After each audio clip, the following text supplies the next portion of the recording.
Hello everyone, and welcome to History of the Ancient World. Today, we're embarking on a journey back in time, not to the grand battlefields or the opulent palaces of kings, but to the bustling, noisy, and sometimes smelly streets of ancient cities. What was it really like to live in places like Rome, Athens, or Babylon thousands of years ago? Let's find out. Imagine waking up not to an alarm clock, but to the sounds of the city coming alive. In ancient Rome, for instance, the morning would start early. The clatter of wooden cartwheels on stone pavement, the calls of street vendors selling everything from fresh bread to exotic spices, and the constant murmur of voices would fill the air. For most people, home wasn't a spacious villa. It was a small apartment in a multi-story building called an insula. These were often cramped, poorly lit, and a serious fire hazard.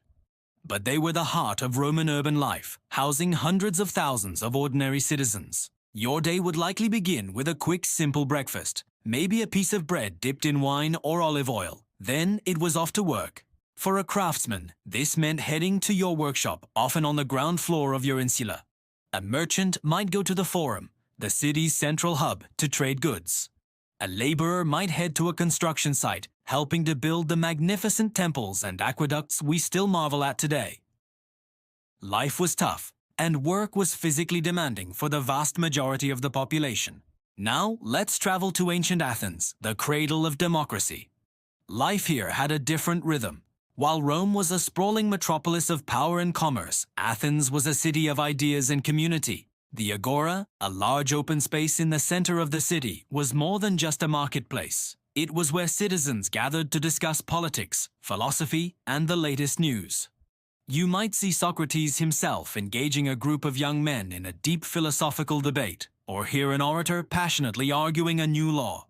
This public life was central to being an Athenian. Of course, this vibrant public life was mainly for men. Athenian women's lives were largely confined to the home. Their role was to manage the household, raise children, and oversee the slaves. They wouldn't typically be seen shopping in the agora or participating in political assemblies.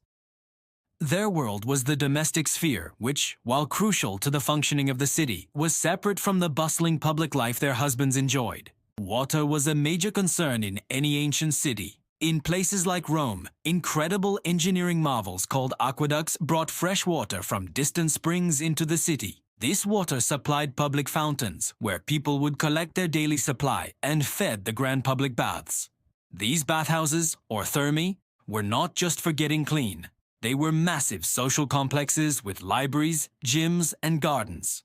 For a small fee, a Roman citizen could spend the afternoon exercising, bathing in pools of varying temperatures, and socializing with friends. It was the ancient equivalent of a community center and a spa rolled into one. What about entertainment? The Romans, as we all know, loved a good show. The Colosseum could seat over 50,000 spectators, all eager to watch gladiatorial contests, animal hunts, and even mock naval battles. These spectacles were a form of social control, a way for emperors to keep the populace happy and distracted. In Athens, entertainment was more focused on the arts. Citizens would flock to theaters to watch the plays of Sophocles or Aristophanes, tragedies and comedies that explored deep questions about humanity, morality, and society. But ancient city life wasn't all grand architecture and philosophical debates. There was a darker side. Sanitation was a constant problem. While Rome had a sophisticated sewer system, like the Cloaca Maxima, many streets were still filthy. People would simply toss their garbage and waste out of the window onto the street below. Disease was rampant, and life expectancy was low. The constant threat of fire in the tightly packed wooden insulae was a daily fear for many urban dwellers. Let's consider another great ancient city, Babylon. Located in modern-day Iraq, Babylon was famed for its immense walls and the legendary Hanging Gardens, one of the 7 wonders of the ancient world. Life here revolved around the Tigris and Euphrates rivers. These waterways were the city's lifeblood, facilitating trade and agriculture. Babylonian society was highly organized, with a complex legal system famously codified by King Hammurabi. His code, an eye for an eye, gives us a fascinating glimpse into their sense of justice and social structure. Imagine living in a city where the laws were literally carved in stone for all to see.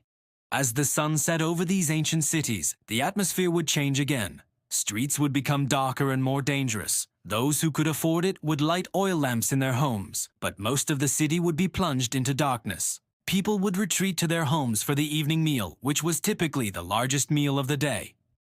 For the wealthy, this could be an elaborate banquet with multiple courses. For the poor, it would be a simple stew or porridge. So, living in an ancient city was a mix of incredible innovation and extreme hardship. It was a world of stunning monuments and public squalor, of vibrant community and stark social divides. You could witness the birth of democracy in the Athenian Agora, marvel at the engineering genius of Roman aqueducts, or attend a play that is still performed today.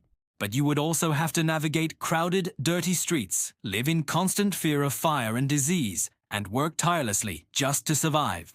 These cities were the crucibles of civilization. They brought together vast numbers of people, creating hubs of innovation, trade, and culture that shaped the course of human history. The challenges they faced, overcrowding, sanitation, social inequality, are issues that cities still grapple with today. By exploring their daily lives, we gain a much richer, more human understanding of the ancient world. It wasn't just about emperors and generals. It was about the millions of ordinary people whose combined efforts built these extraordinary places. Thank you so much for joining me on this journey back in time. I hope it's given you a new perspective on what it was truly like to live in an ancient city. If you enjoyed this exploration, please hit the like button and subscribe to History of the Ancient World for more deep dives into our fascinating past. Let us know in the comments which ancient city you'd most like to visit. We'll see you in the next video.